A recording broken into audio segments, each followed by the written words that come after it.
So I had a one-year residency at the Bodleian Libraries funded by Wikimedia UK, and then a one-year residency covering the whole university, which is funded by the university's IT Innovation Fund.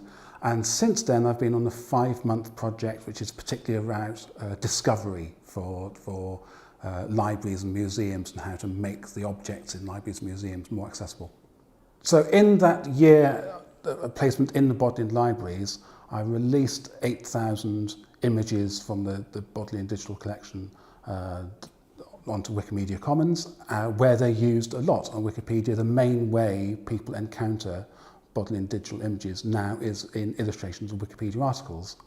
And we got a policy change so that web scale images from that collection can be shared on Commons. Often one event will lead to another. So what I found again and again was I would do an event and somebody would be interested and say, well, could you come to my department and present this to my team? So it's happened again and again that I've seen changing attitudes.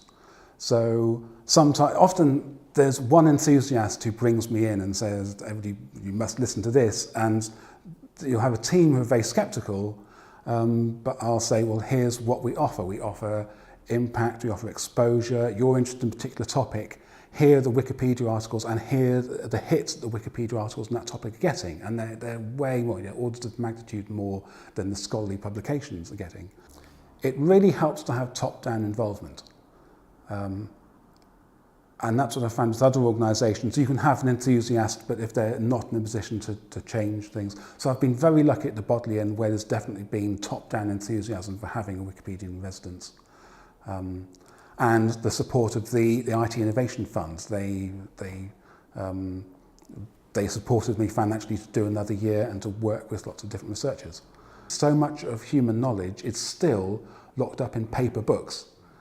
And there might be encyclopedias or reference works or tables. In this building we have so many catalogues, biographical dictionaries and so on. So there's a huge amount of work to be done just to extract that information. And it helps if we can crowdsource that work, if we can combine the professionals in the university with just enthusiasts or people who are interested in historic text. Yeah, the end result is like a set of changes of policy or practice of lots of different research groups or departments. Say the Atlas of Hill Forts, which is this master atlas of these historic sites in Britain and Ireland, licensed its text with a Wikipedia compatible license. After consulting with me, that was the best way to disseminate that text and get it used in Wikipedia articles, but get it credited. Yes, among the other successes, the Oxford Research Archive shared all their data about doctoral theses. So they had digitized doctoral theses going back generations.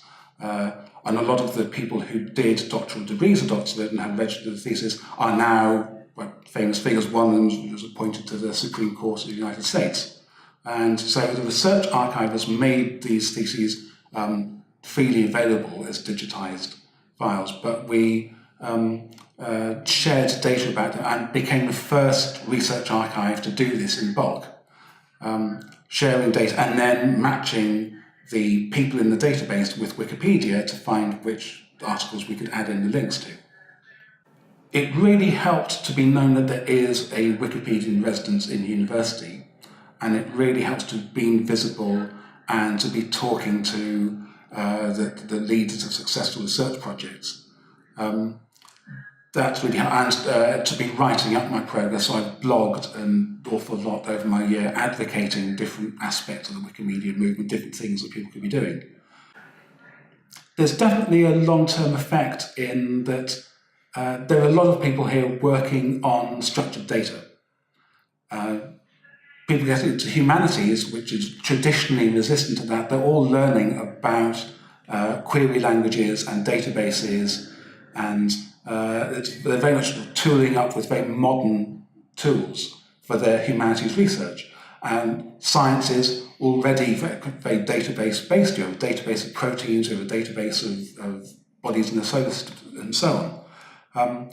So making people aware that there is this other database that has the sort of stuff they're interested in, describes the stuff they're interested in, that they can link their data with, that they can share their data with, that's a useful thing to know. And it's free, and it's based on free tools.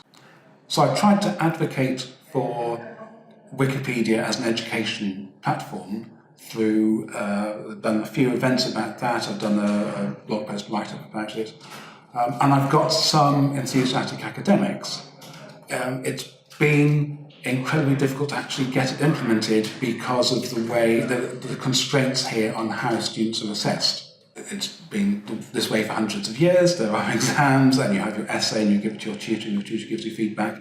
And getting a change in that system just incredibly difficult as an organisational thing. It would be easier maybe in a different university. On the other hand, I've had access to lots of really successful research projects and be able to talk to the lead researchers and influence them. And that's an opportunity maybe I wouldn't have had in other universities.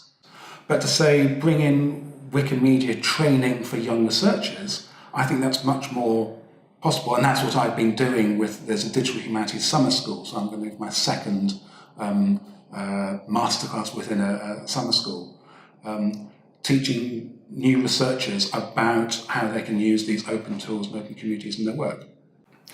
So from the work I've done in Oxford, I've made contacts in other institutions, so in universities, in other museums. So there is an interest in getting training about Wikipedia and in other Wikimedia projects, and people in research or education or cultural heritage are aware that this can help them somehow with their work, but they need guidance, they need to be shown how to do it, and examples how their peers are doing it. People don't normally want to be first, actually. They want at least someone else to have kind of trod the path so that they're not taking a huge risk. A lot of these institutions have a way to catch up before the fruits of working with us can be got really easily.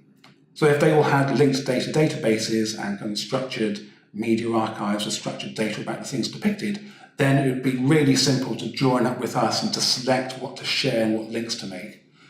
It's harder when a lot of cultural heritage is still going through the digital revolution.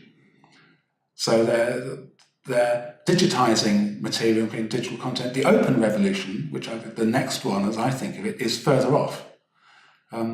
So I think it'd be much easier as the current generation of new researchers advances and does more projects, builds more things, as the working practice in these organisations change more, it'll be much easier for them to collaborate with us.